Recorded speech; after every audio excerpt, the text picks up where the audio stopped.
바울은 로마를 향해서 갑니다. 그리고 예루살렘에 돌아가려고 업무는 에베소를 들리지 않고 밀레도에서 에베소 장로들을 이제 초청해가지고 본인이 자신의 사역과 앞으로 어떤 목회를 하겠다는 그 계획을 보고하는 고별 설교입니다.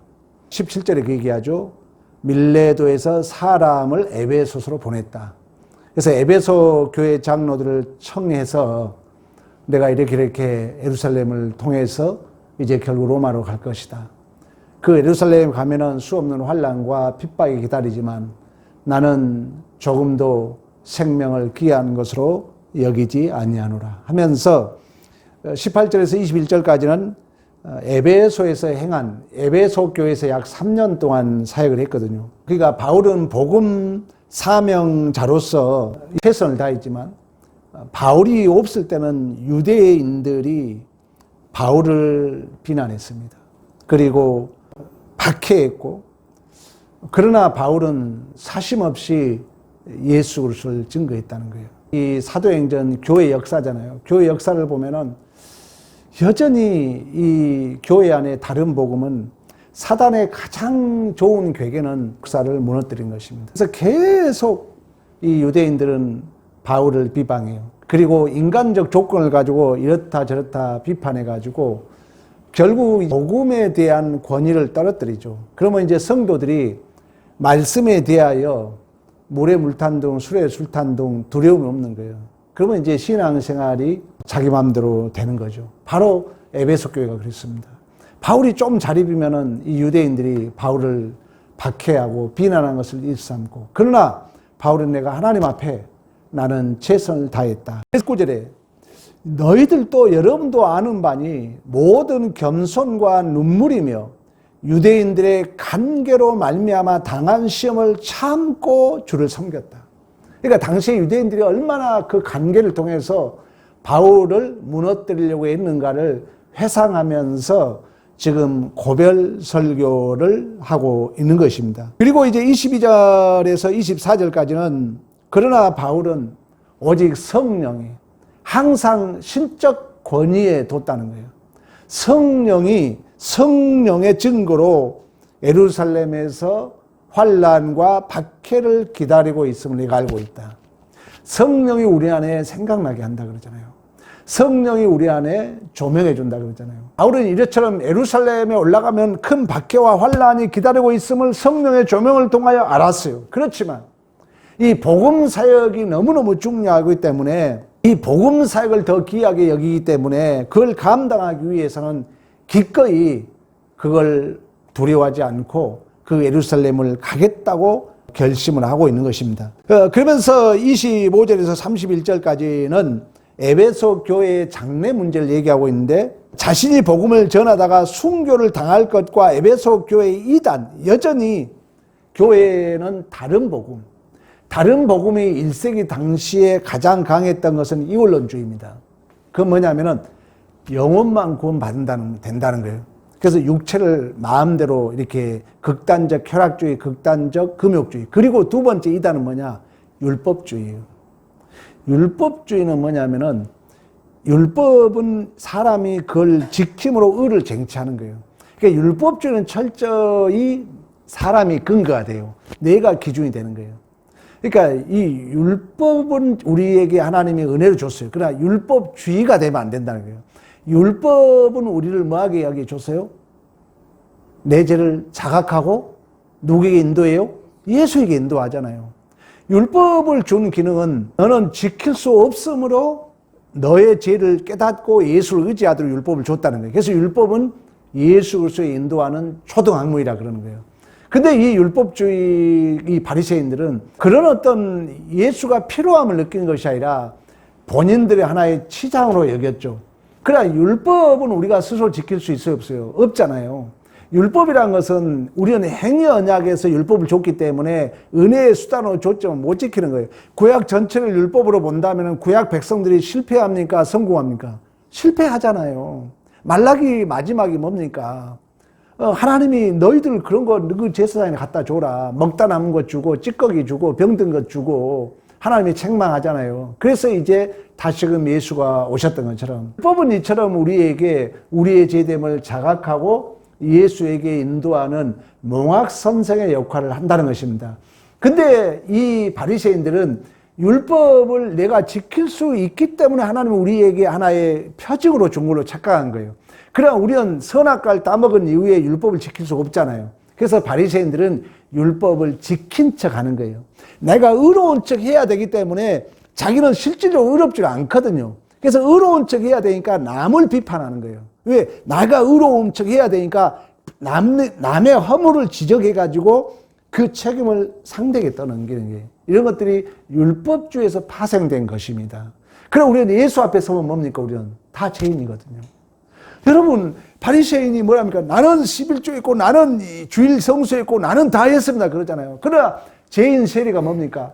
감히 주님 눈을 들어 쳐다보지도 못하겠습니다. 주여 저를 불쌍히 여겨달라 그러잖아요. 그때 우리 주님이 바리새인을 의인이라 여기지 않고 세리를 의인이라 그러거든요. 그래서 죄라는 것은 경향에 있다 그런 거예요. 죄는 현상의 문제가 아니라 그분의 지향성의 의도가 있다는 거예요. 말할 때 이 사람이 어떤 의도를 가지고 하는가?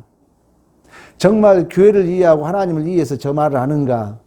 그리고 정말 저 말이 누굴 위해서 하는 건가? 이런 의도를 하나님 본다는 거예요. 현상은 안 봐요. 근데 여러분도 여러분의 말을 하면서 내가 지금 어떤 의도로 하고 있지? 이걸 내가 의식하게 되면 우리의 언어가 변합니다. 우리의 언어가 변해요. 그래서 하나님은 절대 현상을 보지 않고 그 의도를 본다. 그 지향성을 본다. 그 사람이 어떤 속에 그 내막, 그 속에 어떤 나름대로의 그 언어의 힘을 가지고 있다 했잖아요. 그 본인이 하고자 하는, 제가 언젠가 그러겠잖아요.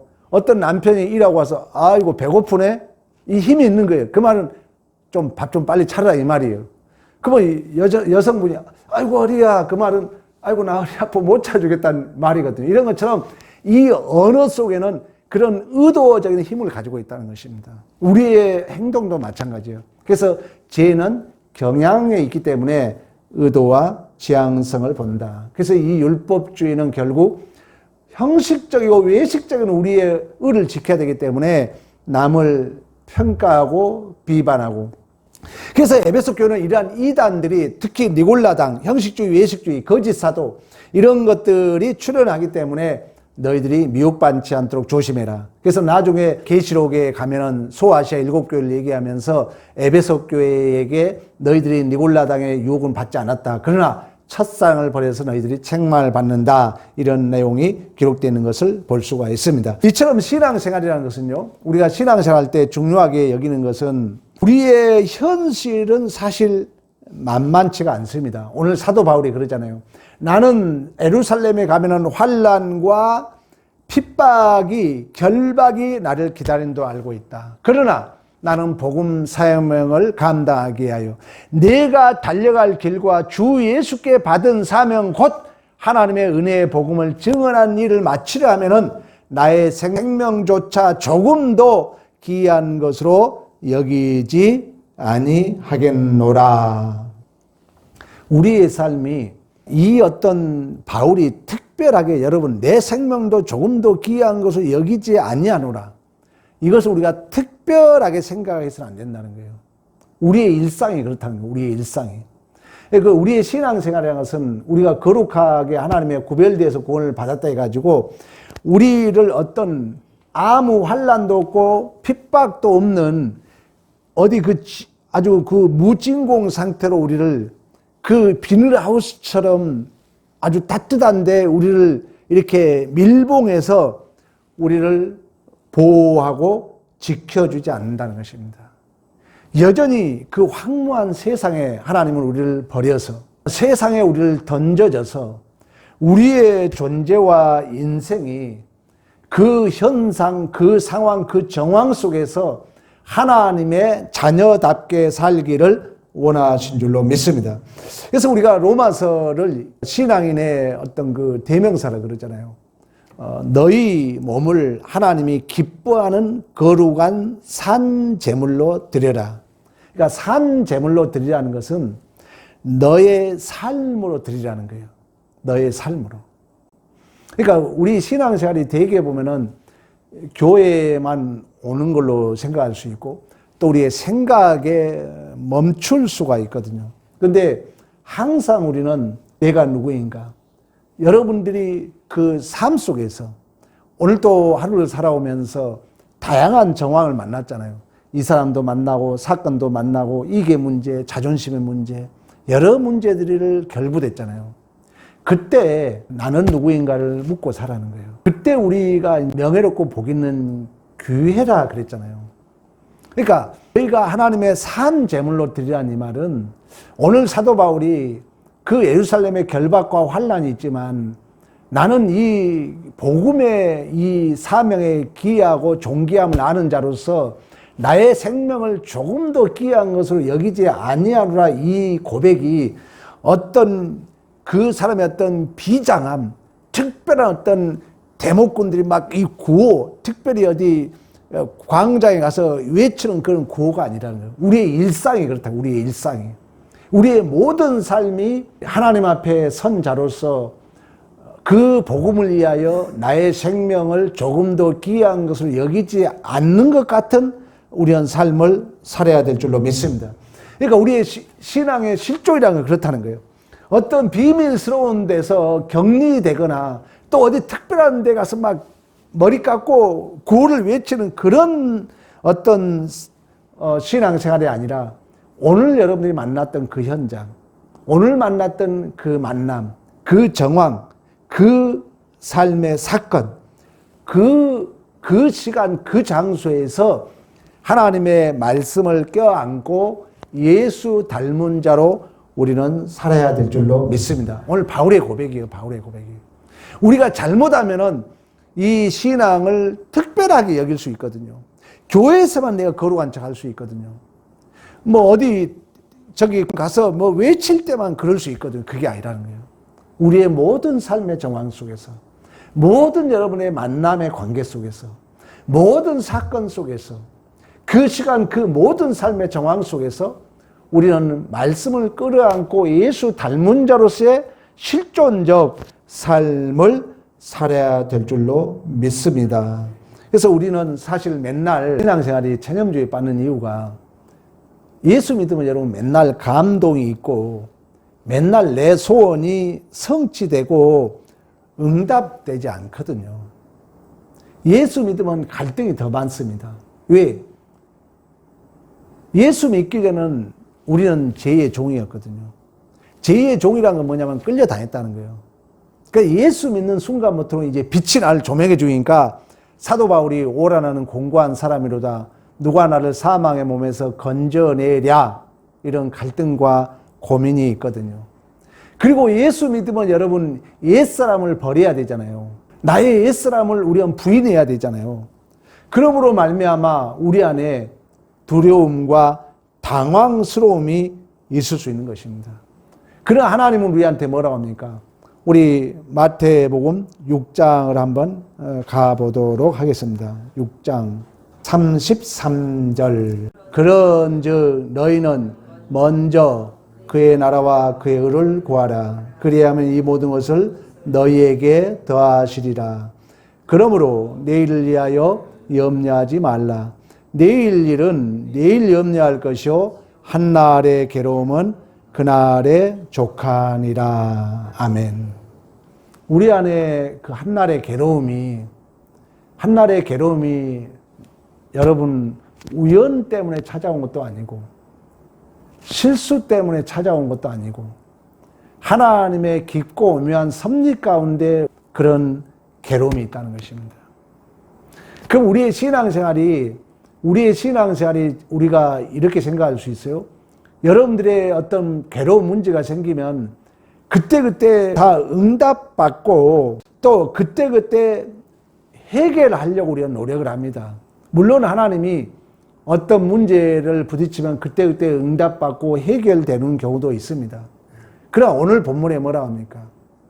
너는 그 어떤 상황과 그 어떤 조건에도 주의 나라와 주의 의를 구하라는 거예요. 그러면서 한날의 괴로움이 그날의 족하다는 것은 그날의 모든 문제가 해결되었다는 것이요, 아니면 아직 해결되지 않았다는 거예요. 안 했다는 뉘앙스가 많잖아요. 다 해결됐다면 당연히 우리는 한날의 괴로움이 없죠. 그러나 오늘 본문에 주의 나라와 주의 의를 구해라. 그러나 한날의 괴로움은 그날의 족하다 그러거든요. 그 말은 뭐냐면은 우리가 일상을 살아가면서 이해되지 않는 일, 많은 문제들이 결부되지만 여러분이 잘못해서 그런 문제가 오는 게 아닙니다. 또 어떤 우연의 일치도 아닙니다. 하나님은 우리를 재창조라고 그래요. 나를 하나님의 자녀답게 구원시키기 위하여 하나님께서는 우리에게 그 깊고 오묘한 섭리 가운데 그러한 길로 인도하신 줄로 믿습니다. 그러니까 당장 답이 없다 할지라도, 당장 어떤 해결점이 해결되지 않는다 할지라도 항상 여러분들이 그 현실을 우리는 끌어안아야 돼요. 도망치지 말라 그랬거든요. 어떤 문제가 결부되면 남에게 핑계하지 말아라. 남을 끌어들여서 내 책임을 도망치려고 하지 마라. 우리는 안아야 돼요. 그래, 내 문제지. 하나님이 능력 주거든요. 어떤 문제들이 나타날 때 당장 해결되지 않잖아요. 우리 솔직히 가르쳐야 되잖아요. 모든 문제가 해결된다 생각하니까 우리가 체념주의에 봤거든요. 해결되지 않아도 내가 성실하게 내 삶을 사는 게 신앙이라는 거예요. 신앙이에요. 그랬을 때 하나님은 반드시 그 중심을 보시고 우리를 축복하실 줄로 믿습니다. 우리 주님이 그랬잖아요. 우리 주님이 십자가상에서 여러분 십자가 안 질 수 있죠. 내가 이 하나님이 주신 잔을 어찌 거부할 수 있겠냐 그러거든요. 우리 주님은 그 심판 때 선 그리스도라고 내가 수없이 얘기했던 것처럼 충분한 능력을 가지고 계셨거든요. 근데 우리 주님은 그 문제를 안잖아요. 그 침뱉음과 뺨맞음과 창에 찔림과 매맞음을 다 감당하잖아요. 절대 원망하지 않잖아요. 여러분, 원망 불평만 해도 복을 받습니다. 누구 핑계하지 않고 이것만 해도 복을 받아요. 하나님은 우리가 말한 대로 하거든요. 내가 감사하고 내가 긍정적 얘기를 하면 그대로 하나님이 역사하거든요. 우리 주님이 그랬던 것처럼. 우리 주님이 끝까지 그 도살자에 끌려가는 양처럼 입을 열지 않잖아요.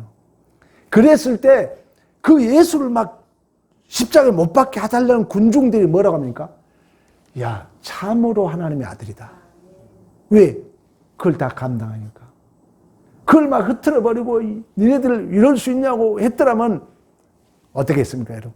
근데 우리 주님이 너무 바보처럼 모든 아픔과 고난 그 현실을 안잖아요. 감당하잖아요. 그때 여러분 마태복음 그 다음 절에 뭐라 합니까? 그 군병들이 참으로 하나님의 아들이었도다 고백을 하거든요.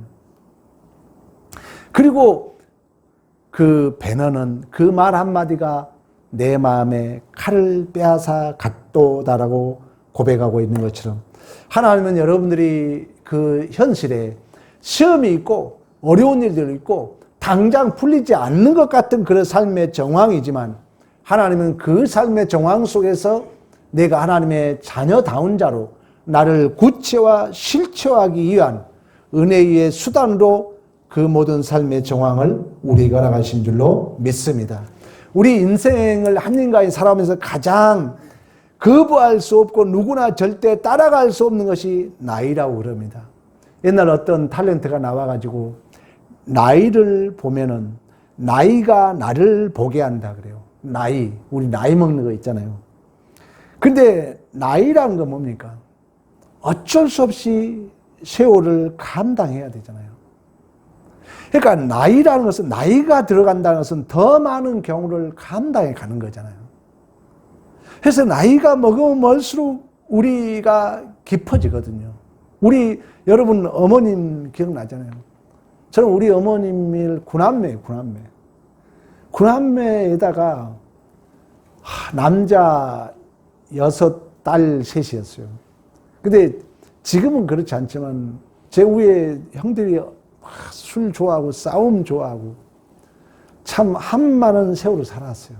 근데 우리 어머님이 가끔씩 내가 지금도 기억해. 속으로 막 이렇게 읊었던 기억이 나요.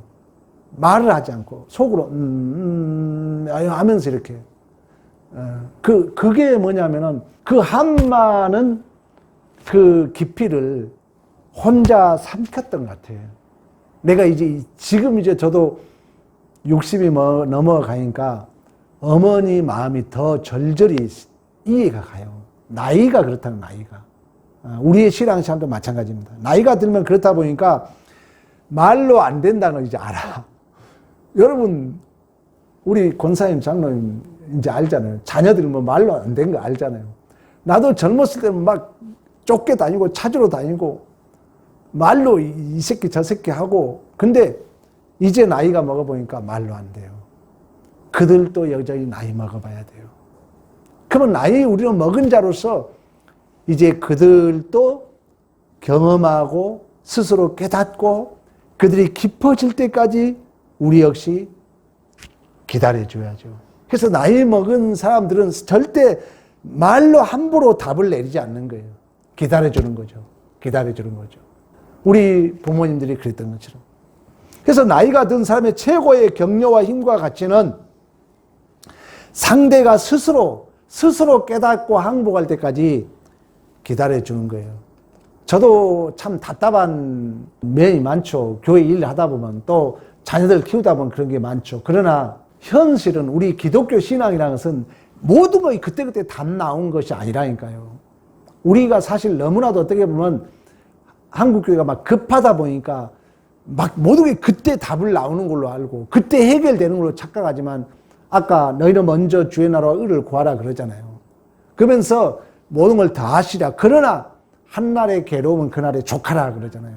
그 말은 뭐냐면 너희가 그 현실 그 사건을 주의 나라와 주의 의를 구하는 마음으로 그걸 껴안으라는 거예요. 도망치지 말고 핑계하지 말고 남에게 책임 떠넘기지 말고 네가 껴안아라. 그걸 감당해라. 반드시 하나님은 우리의 그 중심을 보시고 언젠가는 눈물로 씨를 뿌린 자 기쁨의 단을 거두게 될 줄로 믿습니다. 이처럼 하나님은 우리 예수님이 육신의 몸을 가지고 이 땅에 오셨던 것처럼 우리 예수님이 십자가상에서 모든 고난을 감당했던 것처럼 오늘 사도 바울이 나의 생명을 조금도 귀한 것을 여기지 아니했노라고 말씀했던 것처럼 이것이 여러분 특별하게 어디에 가서 어떤 특별한 운동이 아니라는 거예요.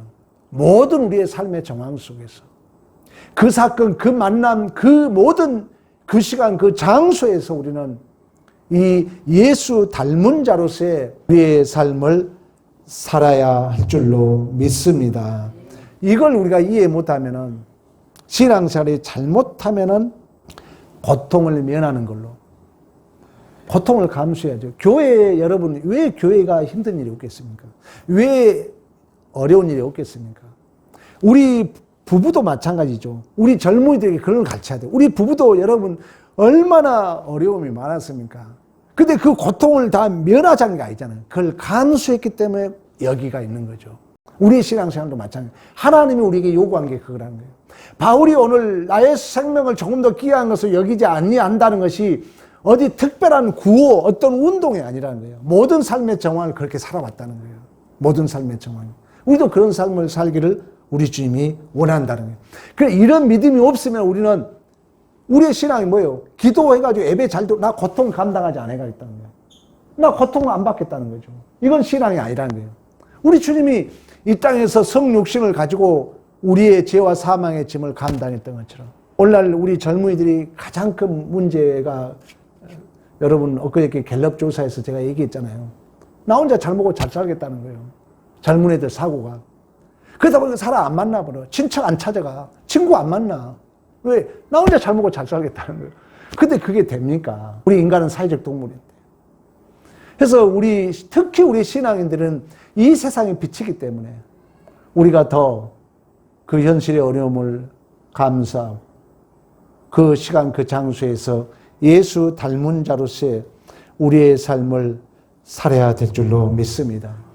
우리 계시록의 두 증인이 그 삶의 현장은 주께서 십자가에 못 박힌 곳이라고 우리 지난주 설교 들었잖아요. 우리가 살아가는 삶의 현장은 예수님이 십자가에 못 박힌 곳이라는 거예요. 그래서 세상 사람들은 우리를 핍박하고 우리를 미워하고 우리를 죽이려 하지만 도망치지 않고 피하지 않고 그들에게 원망하지 말고 그들에게 핑계대지 말고 나는 이 복음의 사명을 감당하기 위하여 나의 생명을 조금도 귀한 것으로 여기지 아니하노라고 고백했던 바울처럼 우리 주님이 십자가상에서 끝까지 아버지 저들이 저들의 죄를 알지 못하나이다. 저들을 용서해달라고 기도하면서 끝까지 그 짐을 감당했던 것처럼 여러분이 또 그런 감당했기 때문에 오늘이 있는 것처럼 앞으로 우리의 삶이 어떤 어려움과 환난이 있어도 불평하지 마시고 누구에게 핑계하지 말고 묵묵히 감당했을 때 하나님은 그 중심을 보시고 우리를 축복하실 줄로 믿습니다. 이러한 믿음의 승리가 있기를 간절히 축원합니다.